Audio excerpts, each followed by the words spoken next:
Hi everybody, welcome to History Dad.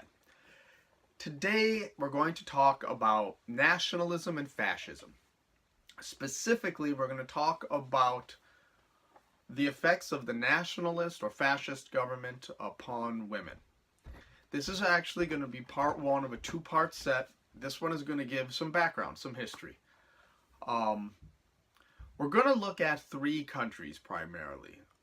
We're going to look at Germany under Hitler, Spain under Franco, and Italy under Mussolini. And we're going to look at all of these really into the late 20s through the 30s and into the early 40s. This was really the most known and most widespread age of fascism. We're going to start with Germany. To understand the changes in Germany, you have to realize before the Nazi period was what was called the Weimar government. This was right after World War I. The Weimar Republic was really a very democratic republic. They gave women the vote. They were very progressive on a lot of women's issues. They encouraged women to attend universities. You were allowed to be professionals. A lot of things that didn't happen before. There were women doctors, professors, lawyers. Things were looking good for women in general. Then the Nazis came in. And you have to understand, with all of these countries really, coming out of World War I, they were all very depressed. They were having serious economic difficulties. There was a lot of strife and worry, and the people were concerned and looking for answers. They were scared. Well, the Nazis came along and provided some of those answers, and a lot of their spiel we're going to have to get into in a different one, a different talk. But when they came in, the way things changed for women was a tightening of the spheres. Women were supposed to be wives and mothers. They were supposed to operate in the domestic sphere, period. They were not to be involved in political, academic, anything leadership related. In fact, women were not allowed to be party executives.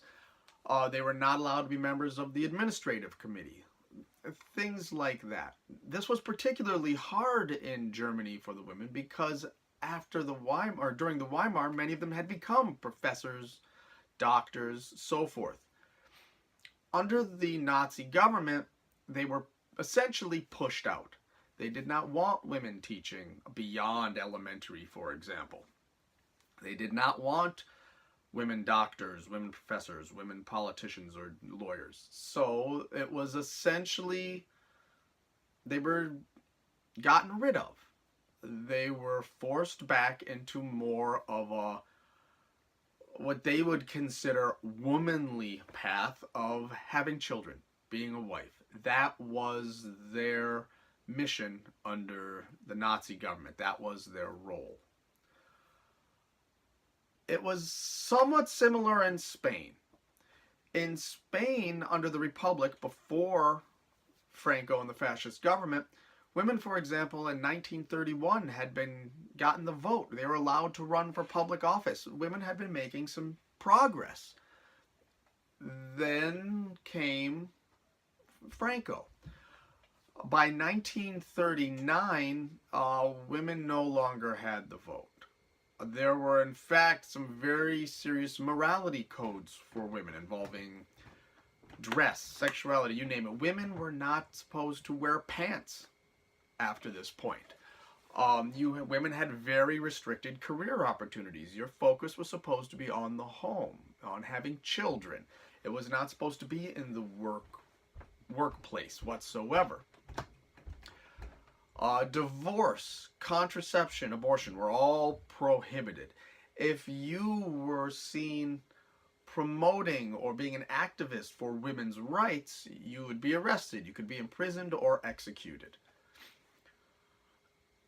In Spain under Franco, a woman had to have her husband's permission if she wanted to seek employment outside of the home, if she wanted to own property. If she wanted to travel away from home, she needed her husband's permission. These were serious steps back from the earlier in the 30s. Italy was a little bit different in that Italy tried to put a very modern face on the fascism they had. And initially, it even sounded like it was going to be an improvement for women. Around 1920, when the fascists started to really form in Italy, one of their first things they said is they wanted to promote suffrage for women. They wanted women to get the vote. That was progress for women in Italy. They encouraged clubs for women and social activities where the women could leave the home, really for the first time, and go somewhere without their parents, without supervision, and associate and have a social life with other women in Italy. There was some progress. There was athletics introduced for women for the first time. It had never really happened much before. But outside athletic interests and exercise. In fact, in 1936, an Olympic woman won a gold medal. These were all things that were positive on the face of it. The reality was, by the time Mussolini officially became dictator in 25, all promises of women getting the vote went out the window. That didn't happen, actually, until, I believe, 1946, after Mussolini was deposed. The role, like in the other fascist countries, was for women to be in the home. Period. It was supposed to be a separate sphere. Women were not supposed to seek education. They were not supposed to look for leadership positions. They were supposed to have children. Mussolini actually had a goal for Italy of increasing the population of Italy from 40 million, like in the late 20s, early 30s, to 60 million by the 50s.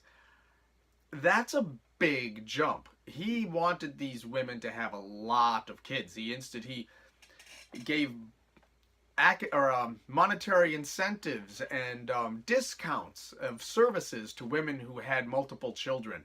If you had 7 children, you got some special award. The role of women in Italy was seriously just to have children. Mussolini also had sought active agreements from the Catholic Church, and so a lot of the Catholic Church's mores at the time went right hand in hand with fascism. There was no divorce. There was no contraception. It really was a matter of going back to what would have been considered traditional roles for women. In a time where a lot of the world was trying to be more progressive, was expanding the options for women, was giving the women vote, was allowing them into positions of more, well, different realms, academic, political. It may not have been good everywhere, but a lot of places, this was the beginning of the movement. Fascist regimes shot that down. They did not want that. They really relegated women to non-leadership things. They didn't want them to be educated. They wanted them to stay in the home and have children. This was a universal among fascist governments, nationalistic governments. And this is going to be important going into our second talk, where I'm going to look at the nationalist movements now, particularly in the US with the alt-right, for example, and the women that are involved with them. But, all right, I'm getting into the second video now. For now, I'm going to end it here. Go outside, do something, and I will talk to you later. Bye.